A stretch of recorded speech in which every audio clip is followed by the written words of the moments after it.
সুপ্রিয় নবম শ্রেণীর দাখিল নবম শ্রেণীর ছাত্রছাত্রীরা, তোমাদের জন্য আরেকটি প্রশ্নের সমাধান নিয়ে আসছি। তোমাদের সিলেবাসের আওতাভুক্ত 10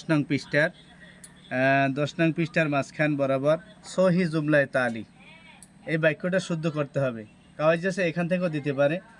লেখা আছে হাদরাত তালামিজু ফিল ফাসলে, এখানে হাদারাত আছে, এই বাক্যটা অশুদ্ধ আছে। শুদ্ধ করতে হলে শুধু তাটা বাদ হয়ে যাবে।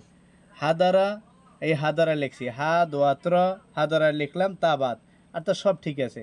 আর তালামে আর তিলমিজু ফিল ফাসলে সব ঠিক আছে, শুধু তাটা হবে না। শেষ।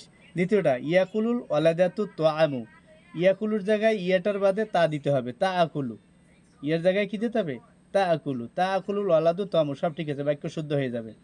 এবারে তাস আলুল আমিলুল মদিরু, এখন এই তাস আলুরে দিতে হবে ইয়াস আলুল আমিলুল মদিরু।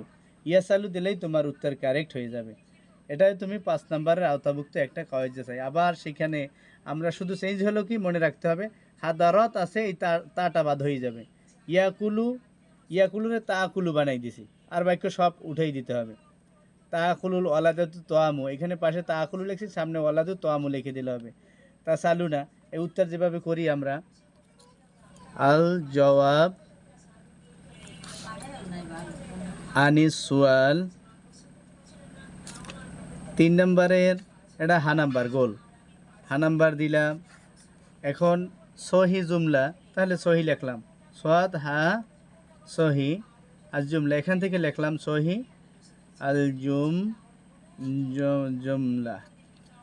লেখার পরে ইয়াকুলু তোয়ামু, ইয়াকুলুরে বানাবো আমরা কি তা কুলু, তা কুলু, আর তো সব উঠেই দেব। আল লিদাতু আত আমু, এইগুলো একটা। দ্বিতীয়টা তাসালু আছে, এই তাসালু তা হবে ইয়াসালু, ইয়াস আলুল আমিলুল মদিরু। এই তোমার 5 নাম্বার, দুইটাই শেষ।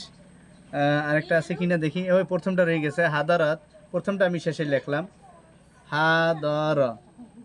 হাদারাত, তাটা বাদ হয়ে যাবে, হাদারা লিখলাম। আর তিলমিজু ফিল ফাসলে, এই তোমার অ্যান্সার হয়ে গেল। এতে তুমি 5 নাম্বার পেয়ে যাবে। এটা হলো আন্ডারলাইন সহি জুমলা লিখলাম। ঠিক আছে, সকলকে ধন্যবাদ। আর একটা প্রশ্নের সমাধান তোমরা পেয়ে গেলা। আসসালামু আলাইকুম।